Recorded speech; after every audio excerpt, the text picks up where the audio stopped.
नमस्कार दोस्तों, Jharkhand live news में आपका स्वागत है। अपने आसपास के क्षेत्र की न्यूज को देखते रहने के लिए चैनल को सब्सक्राइब कर बेल आइकन बटन को दबाएं। साथ ही इसके सभी वीडियो को लाइक कमेंट कर ज़्यादा से ज़्यादा शेयर कीजिए। बिहार के पूर्णिया से जुड़े झारखंड के पलामू के तार दोस्ताना संघर्ष के लिए कांग्रेस और आरजेडी में रार। अब समाचार विस्तार से। न्यूज को पूरा जानने के लिए वीडियो को अंत तक देखें। पिछले दिनों पूरे दल के साथ कांग्रेस में विलय करने वाले पप्पू यादव को टिकट देने को लेकर कांग्रेस और राजद में छिड़ी जंग का असर झारखंड में भी देखने को मिल सकता है। माना जा रहा है कि पूर्णिया से पप्पू यादव को अगर कांग्रेस पार्टी टिकट देती है तो यही फॉर्मूला झारखंड के पलामू में भी देखने को मिल सकता है। राजद और कांग्रेस नहीं छोड़ना चाह रहे पलामू सीट। पलामू में राजद अपने उम्मीदवार को लड़ाने के लिए डटा हुआ है और कांग्रेस यह सीट छोड़ने नहीं जा रही है।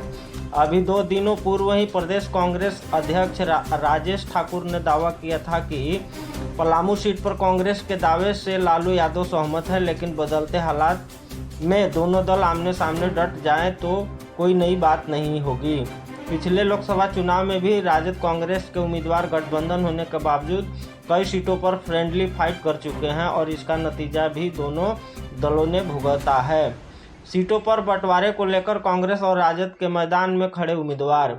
बिहार झारखंड में कांग्रेस और राजद में गठबंधन है और सीटों के बंटवारे के पहले से ही दोनों दलों के उम्मीदवार ताल ठोककर मैदान में खड़े हैं।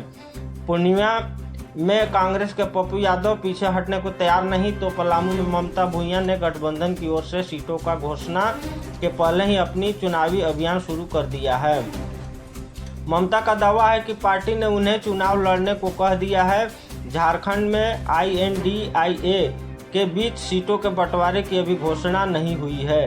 राजद का होगा दोस्ताना संघर्ष। महागठबंधन के फॉर्मूले के अनुसार यहां राजद को 1 सीट दिए जाने की बात कही जा रही है, लेकिन राजद ने चतरा और पलामू दोनों सीटों पर लड़ने की तैयारी कर रखी है। जाहिर सी बात है कि राष्ट्रीय जनता दल पलामू में दोस्ताना संघर्ष के लिए जमीन तैयार कर रहा है। मतलब गठबंधन में रहने के बावजूद पलामू में राजद का उम्मीदवार स्वतंत्र रूप से लड़ेगा। यहाँ गठबंधन के साथ ही कांग्रेस के उम्मीदवार का मैदान में उतरना भी पूरी तरह से तय माना जा रहा है। हालांकि यहाँ कुछ बातें तो बिहार की गतिविधियों पर भी निर्भर रहेगी। पिछले चुनाव में ये चतरा व कोडरमा से उतरे थे मैदान में।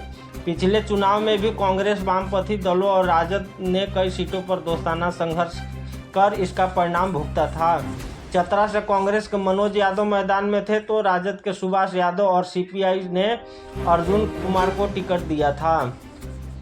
तीनों को हार का मुंह देखना पड़ा। इसी प्रकार कांग्रेस ने अपने हिस्से की सीट कोडरमा से झारखंड विकास मोर्चा के बाबूलाल मरांडी को मैदान में उतारा था तो माले ने राजकुमार यादव को उतार दिया था। महागठबंधन को देखना पड़ा था हार का मुंह।